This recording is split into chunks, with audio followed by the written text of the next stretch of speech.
दोस्तों को मेरा नमस्कार। मैं के.एन. सिंह लेखपाल, तहसील सदर, जनपद गोरखपुर से। आज के इस वीडियो में मैं आम नागरिकों, अपने लेखपाल भाइयों के लिए माननीय मुख्यमंत्री कृषक दुर्घटना कल्याण योजना के संबंध में जानकारी लेके आया हूं। तो आइए शुरू करते हैं। तो माननीय मुख्यमंत्री कृषक दुर्घटना कल्याण योजना, यह किसको मिलता है, कितना मिलता है और इसमें क्या क्या अनिवार्य अभिलेख हैं और इसको पात्रता कैसे होती है, इन सभी बिंदुओं पे हम प्रकाश डालेंगे, जो कि हमने 10 स्टेप में तैयार किया है। सबसे पहले क्या है यह है उत्तर प्रदेश में निवास करने वाले उन कृषकों के लिए, उन किसान भाइयों के लिए जिनकी दुर्घटनावश मृत्यु हो गई है या वो दिव्यांग हो गए हैं, मृत्यु हो गई है या दिव्यांग हो गए हैं। ऐसी स्थिति में उनको सामाजिक सुरक्षा प्रदान करने के लिए आर्थिक सहायता इस योजना के अंतर्गत की जाती है। इस योजना में मैक्सिमम शासन द्वारा 5 लाख रुपए तक आर्थिक सहायता अनुमन्य की जाती है। तो इसमें हम स्टेप बाय स्टेप देखेंगे कैसे कैसे इस योजना में क्रियान्वयन किया जाता है। तो सबसे पहले हम बात करेंगे, यह योजना जो है 14 सितंबर 2019 को प्रारंभ की गई, प्रभावी हुआ उस समय से। ये इसका जो है 2020 में इसका जियो जारी किया गया, जिसको प्रभावी किया गया 14 सितंबर 2019 से। अब इसमें हम बात करते हैं कृषक क्या होते हैं। तो कृषक का तात्पर्य क्या है, सबसे पहले हम बता दें आपको, कृषक जो है वो उत्तर प्रदेश का निवासी होना चाहिए। सबसे पहला बिंदु क्या है, यह उत्तर प्रदेश का निवासी होगा।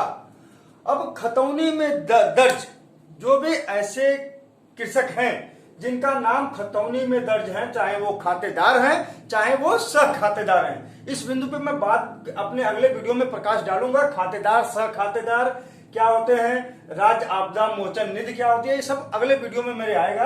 अभी बस शॉर्ट में मैं बता दे रहा हूं, खतौनी में दर्ज कोई भी ऐसा कृषक जो खातेदार हो या सह खातेदार हो, वो इस योजना के अंतर्गत पात्र होगा। दूसरा क्या है, ऐसे कृषक जिनकी आजीविका यानी जिनके जीवन का स्रोत क्या है, आजीविका का स्रोत क्या है, केवल उस भूमि में कृषि से आय, जो कृषि से उसकी आय हो रही है, वो इसके योजना के अंतर्गत लाभ पाने के पात्र हैं। इसमें तीसरा बिंदु एक बहुत महत्वपूर्ण बिंदु है, ऐसे कृषक जिनको पट्टे पे भूमि प्राप्त है या वो बटाईदार हैं।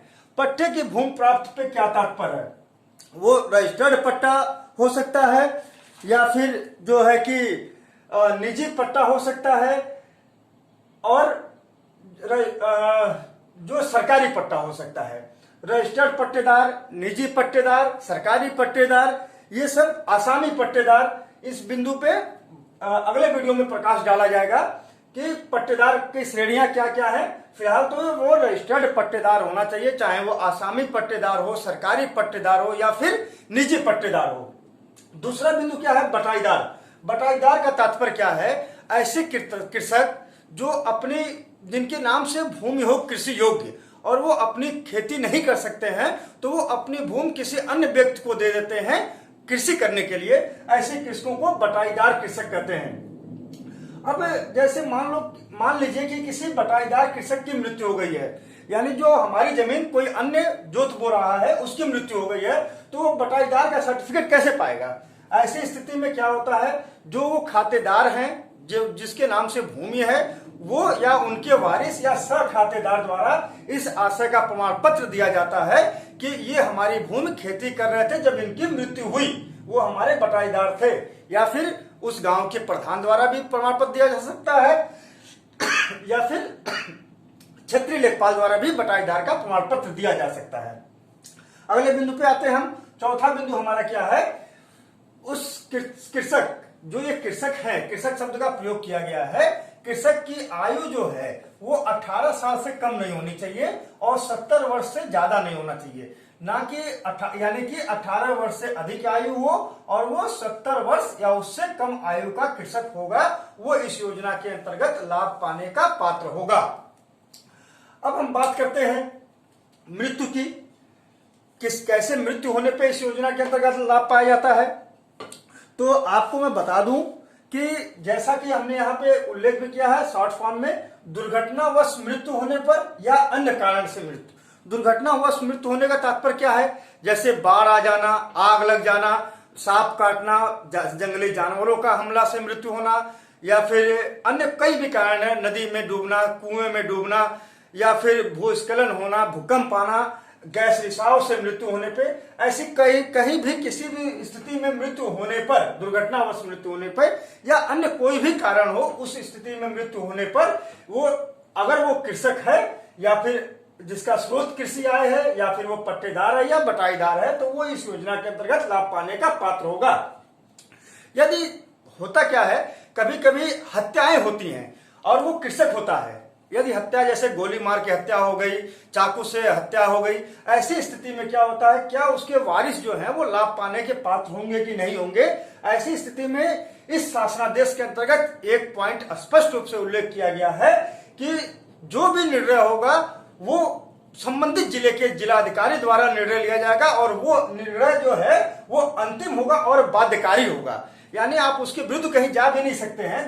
जो संबंधित जिले के जिलाधिकारी ने निर्णय ले लिया कि वो पात्र होगा कि नहीं होगा, वही निर्णय अंतिम होता है। अगर मान लीजिए हत्या से मृत्यु होती है, एक हमारे पिछले वीडियो में एक हमारे लेखपाल भाई ने क्वेश्चन भी इस पे किया है, मैं अभी आपको बताऊंगा उस बिंदु पर कि तो उस स्थिति में क्या होगा, संबंधित जिले के जिलाधिकारी महोदय द्वारा जो भी निर्णय लिया जाएगा वो अंतिम निर्णय होगा और वो बाध्यकारी होगा, यानी वो मान्य निर्णय होगा। अब तीसरा बिंदु एक इंपॉर्टेंट है, यदि कोई कृषक ऐसा है या बटाईदार या पट्टेदार ऐसा है जिसने आत्महत्या कर ली है या फिर कोई ऐसा कार्य कर रहा था जिसमें वो आपराधिक प्रवृत्ति में लीन था, उस स्थिति में उसकी हत्या होती है या स्वयं को वो हत्या कर लेता, आत्महत्या हो जाती है, ऐसी स्थिति में उसको इस योजना के अंतर्गत लाभ नहीं प्राप्त होगा। अब हम बात करते हैं कि मृत्यु होने पर या दिव्यांग होने पर, जैसे कोई व्यक्ति होता है, दुर्घटना होती है तो वो मृत्यु को भी प्राप्त हो सकता है या दिव्यांग भी हो सकता है। ऐसी स्थिति में क्या होता है, दोनों केसों में इस योजना में आर्थिक सहायता प्रदान की जाती है जिसको सामाजिक सुरक्षा का नाम दिया गया है। अब कोई व्यक्ति ऐसा है जिसकी मृत्यु हो गई है या फिर वो 100% दिव्यांग हो गया है, शारीरिक रूप से अक्षम हो गया है, ऐसी स्थिति में उसको इस योजना के अंतर्गत पूर्णतः 100% यानी 5 लाख रुपए की सहायता, आर्थिक सहायता दे होती है 100%। यदि कोई ऐसा व्यक्ति है जिसके दोनों हाथ कट गए हैं, दोनों पैर कट गए हैं या दोनों आंखें चली गई हैं, वो जो है दृष्टि बाधित हो गया है, ऐसी स्थिति में भी इस योजना के अंतर्गत 100% आर्थिक सहायता दे है, अर्थात 5 लाख रुपए। यदि कोई ऐसा व्यक्ति है जिसका एक हाथ और एक पैर पूर्णतया कट गया है, यानी वो पूर्ण रूप से एक हाथ एक पैर से दिव्यांग हो गया है, ऐसी स्थिति में भी 100% आर्थिक सहायता प्रदान की जाती है।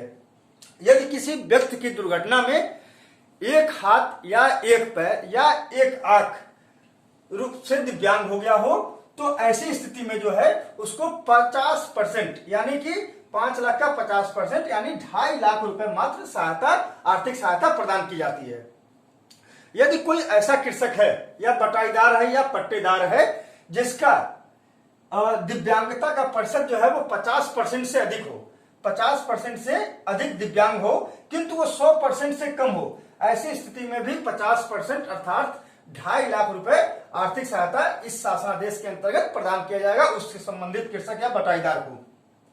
यदि कोई ऐसा व्यक्ति है जिसका दिव्यांगता का प्रतिशत 25% है, 25% से अधिक है किंतु 50% से कम है, ऐसी स्थिति में 25% आर्थिक सहायता इसमें प्रदान किया जाएगा, अर्थात 1,25,000 रुपए इस योजना के अंतर्गत संबंधित कृषक को या बटाईदार को या पट्टेदार को आर्थिक सहायता इस शासनादेश के अंतर्गत मिलता है।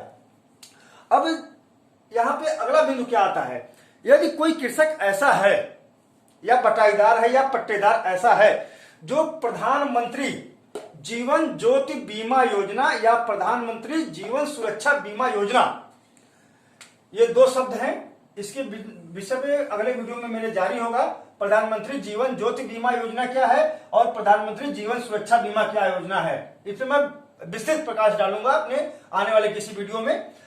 तो यदि वो कृषक जो है प्रधानमंत्री जीवन ज्योति बीमा योजना या जीवन सुरक्षा बीमा योजना से आच्छादित था और उसकी मृत्यु होती है या वो दिव्यांग होता है, तो उसको मान लीजिए अगर इस योजना के अंतर्गत 2 लाख रुपए प्राप्त हुआ, 2 लाख रुपए इस योजना के अंतर्गत इसको प्राप्त हुआ, तो इस योजना के अंतर्गत उसको मात्र जो है अंतर, जितना अंतर होता है, अगर 2 लाख प्राप्त हुआ है तो अंतर कितने का हुआ, 5 लाख में से 3 लाख का, तो इस योजना के अंतर्गत इसको 3 लाख रुपए की आर्थिक सहायता प्रदान की जाएगी।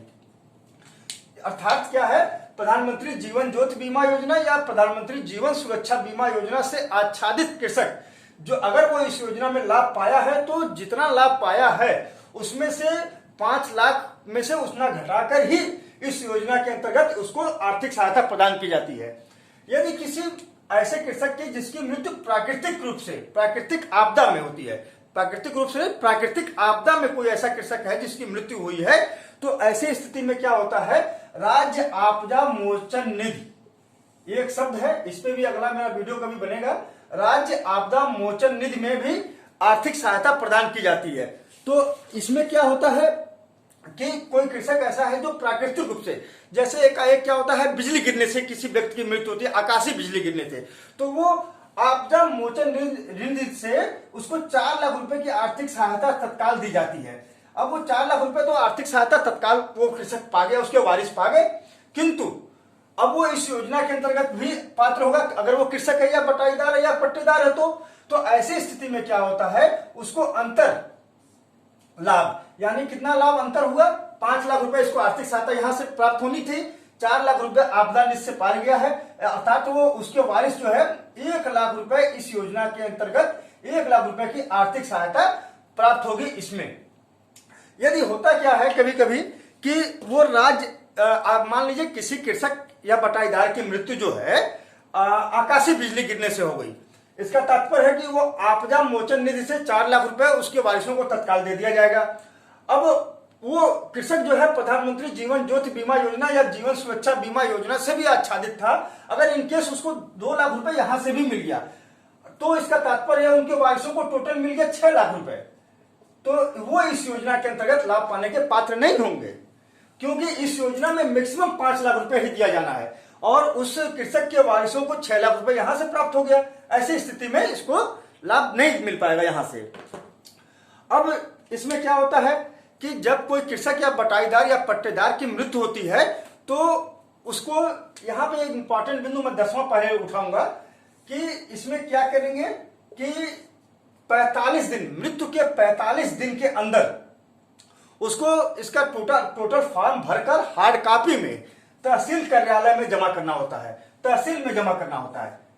45 दिन यानी 1.5 माह के अंदर, 1.5 माह के अंदर जो है उसको पूरा फॉर्म पूरा भरकर सभी अभिलेख जो मैं बताऊंगा सभी अभिलेख लगाकर उसको जो है 1.5 माह के अंदर 45 दिन के अंदर तहसील कार्यालय में जमा करना होता है। यदि किन्हीं कारणों से उनके वारिसों द्वारा 1.5 माह यानी 45 दिन के अंदर इसका फॉर्म नहीं जमा किया गया है और उसकी रिसीविंग नहीं प्राप्त की गई है तो वो मैक्सिमम 2.5 महीने के अंदर, 2.5 माह मतलब 75 दिन, 75 दिन के अंदर वो जिलाधिकारी महोदय के से निवेदन करके अनुरोध कर उनको वो फॉर्म सबमिट किया जा सकता है। लेकिन 2.5 माह से अधिक होने पर यानी 75 मृत्यु के 75 दिन से अधिक होने पर वो इस योजना के अंतर्गत लाभ नहीं पा सकते हैं। तो हर प्रत्येक दशा में जो है वो मैक्सिमम 1.5 माह, यदि 1.5 माह से ऊपर होता है तो 2.5 माह जिलाधिकारी महोदय के से निवेदन करने के उपरांत वो जमा किया जा सकता है। और जमा कैसे होगा, यदि कोई कृषक ऐसा है जिनके वारिस मान लीजिए एक है तो अपना सिंगल साइन करके एप्लीकेशन जिलाधिकारी महोदय को संबोधित करेंगे। यहाँ सबसे इंपॉर्टेंट क्या है, उनका एप्लीकेशन जिलाधिकारी महोदय को सबमिट होना चाहिए, डीएम सर को। जिलाधिकारी महोदय को संबोधन एक एप्लीकेशन लिखेंगे और वो तहसील कार्यालय में जमा करेंगे। यदि कई वारिस हैं तो सभी वारिसों का संयुक्त साक्षरों के संयुक्त एप्लीकेशन के साथ वो इस तहसील कार्यालय में जमा किए जाते हैं। अब हम बात करते हैं कि अभिलेख कौन कौन से लगते हैं। तो अभी तक की स्थिति पूरी जो है क्लियर हो गई है। अब लास्ट बिंदु हमारा जो है वो है अभिलेख। अभिलेख कौन कौन से लगेंगे इसमें, तो सबसे पहला क्या होता है कि मैंने बताया आपको कि वो उत्तर प्रदेश का निवासी, उत्तर प्रदेश का निवासी का तात्पर्य यहां पर निवास प्रमाण पत्र, यानी कि जैसे ration card, Aadhaar card, voter card, bank passbook, ये पहला बिंदु। दूसरा क्या है, जैसा कि नाम है कृषक दुर्घटना बीमा, तो यानी वो कृषक होना चाहिए या बटाईदार होना चाहिए या पट्टेदार होना चाहिए या खातेदार सह खातेदार जैसा भी स्थिति हो, यानी वो खतौनी, खातेदारों को इस तात्पर्य क्या है खतौनी से, पट्टेदार का तात्पर्य क्या है आसामी पट्टेदार, असामी पट्टेदार, रजिस्टर्ड पट्टेदार, निजी पट्टेदार, निजी पट्टेदार, ये सब भी बताया जाएगा आप लोग को। हमारे कभी आने वाले वीडियो में खतौनी के विषय में विस्तृत चर्चा की जानी है। इसके बाद हमारा तीसरा बिंदु क्या होता है, बटाईदार में इसी में है। बटाईदार का भी जो है प्रमाण पत्र क्षेत्रीय लेखपाल के माध्यम से या फिर प्रधान के माध्यम से या फिर खातेदार या सह खातेदार के माध्यम से इसमें दिया जाता है। अब हमारा बिंदु क्या है तीसरा, आयु प्रमाण पत्र। जैसा कि मैंने बताया यहाँ पर कि 18 से 70 वर्ष होनी चाहिए, यानी आयु प्रमाण पत्र इसमें अनिवार्य रूप से लगेगा। आयु प्रमाण पत्र, आयु प्रमाण पत्र में आप क्या क्या दे सकते हैं, आयु प्रमाण पत्र में आप आधार कार्ड दे सकते हैं, वोटर आईडी दे सकते हैं, हाई स्कूल की मार्कशीट दे सकते हैं, परिवार रजिस्टर की नकल दे सकते हैं, ये जो भी है वो आप दे सकते हैं। अब हमारा आता है चौथा, निवास प्रमाण पत्र, मैंने आपको बता दिया सबसे पहले ही। उसके बाद है पोस्टमार्टम की रिपोर्ट। अच्छा, यहाँ पे एक इंपॉर्टेंट बिंदु यह है कि यदि किसी ऐसे कृषक या बटाईदार की मृत्यु जो सर्पदंश से हो जाती है, जिसमें पोस्टमार्टम की नहीं किया जाता है, ऐसी स्थिति में उस पीएससी या सीएससी पर चिकित्सा अधिकारी द्वारा दिया गया प्रमाण पत्र ही वैलिड प्रमाण पत्र होता है। अब हम बात कर रहे हैं पोस्टमार्टम की।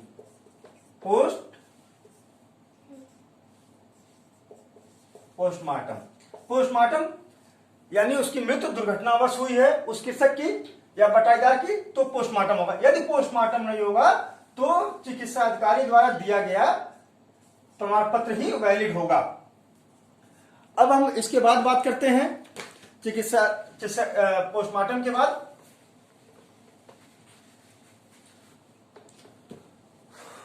मृत्यु प्रमाण पत्र। उसके बाद हम बात कर रहे हैं मृत्यु प्रमाण पत्र।